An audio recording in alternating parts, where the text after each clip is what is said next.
I'm up. I'm up. Oh, what time is it? Must have dozed off. What do you mean it's been over a week? Oh god, I have a video to record. Well, I guess better late than never.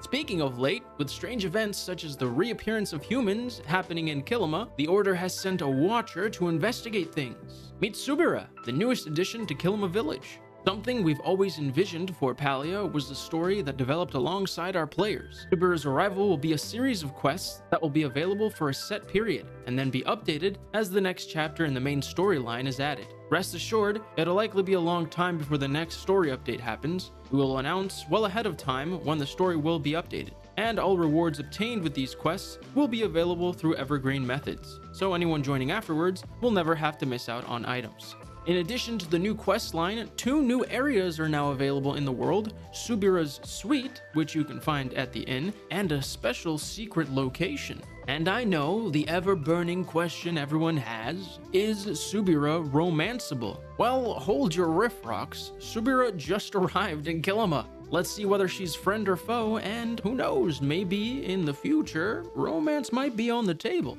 With both the water and fire temples unlocked, the concentration of flow has increased, leading to this mystical phenomenon in the world: flow tree groves. Flow tree groves will appear on the map once per in-game day, and up to 2 flow tree groves can exist at any given time. As mentioned in our dev update for September, we wanted to come up with a solution that addresses the feedback about limited flow tree availability, while also adding in another opportunity for more cooperative content in the game. You can consider flow tree groves as our first take on reoccurring map level events, and we look forward to seeing Palians experience it firsthand in the game. Speaking of increased levels of flow, the Muujin has noticed, and they've migrated to Bahari Bay. You can find these creatures in areas with dense foliage, and they especially love hiding in trees. There are 3 types of Muujin: the regular Muujin, the banded Muujin, and the blue bristle Muujin. To accompany this new creature, 2 new hunting accomplishments have also been added. And if you're wondering how to get that last type of Muujin, you might want to coax them into a flow tree.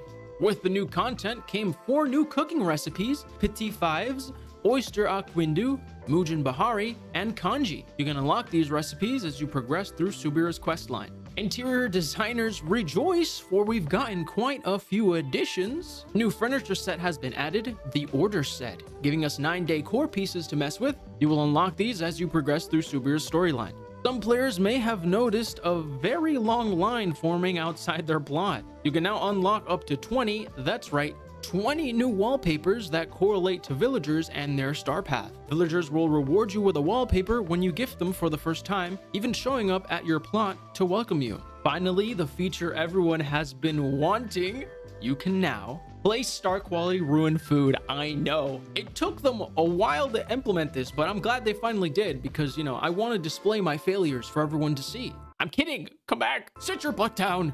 That's right, we can finally sit in chairs and couches and some benches. I know we don't get tired, but it's still nice to sit down on something other than hard ground. Now all that's missing is some card games to play with friends. Wink wink, nudge nudge, S6, come on. And in case you're still curious about more star quality placeables, they said star quality ruined food is just the beginning. There were also some adjustments and quality of life features. The workbench will now automatically scroll to the last recipe you crafted. There is now also a sensitivity slider for hunting that controls the speed of the camera movements when aiming. Onto the premium store, 3 new outfits have been added: the Royal Strategist, the Street Skater, and the River Guardian. But wait, there's more. 3 new glider skins have been added as well: the Emberborn, the Dragon Tide, and the Ravenwood Glider. Now onto the bug fixes. They fixed an issue where party leaders could not kick party members or change party leaders. They took away Ashura's flow powers, and he is no longer teleporting from his morning workout routine straight to his fishing location. When selecting the pet tab, it should now appear properly. And certain recipes, such as apple pie and chili oil dumplings, had some strange ingredients listed in their recipes. They've gotten a hold of the chopper responsible, and the recipes should now read correctly. As always, we have the top known issues. Some players are experiencing a blank screen when attempting to purchase Palia coins. They said they are currently investigating it and will provide an update as soon as it's resolved. We still have ongoing issues with achievements. However, good news, we'll be seeing some improvements to this issue in the next update. Interacting with the wardrobe while stuck in T-pose will reset your character's appearance. Be careful while exiting out of Gel's mirror. Even without committing to any changes, some characters have experienced the cooldown timer starting regardless. Badger's loot was reported as placeable. However, some players have reported it is still not placeable for them. The ability to request items is quite buggy at the moment. Some players can only request things they've interacted with during that specific play session, and some reported items not even showing up. Using right-click in the chat window will cause a crash, so they ask you please use the tab to scroll through chat servers, or the social panel for all other functions. And finally, some players are unable to progress if the dialogue option, "No, I'm not ready," is selected during the Extravagant Expectations Subira quest line. They said a fix for this is coming in patch 0.175. And that does it for this update. The dev update for November was also released, so you can expect that video pretty soon, as well as a new patch coming out next week with quite a few goodies. As always, I'll see you around in Palia.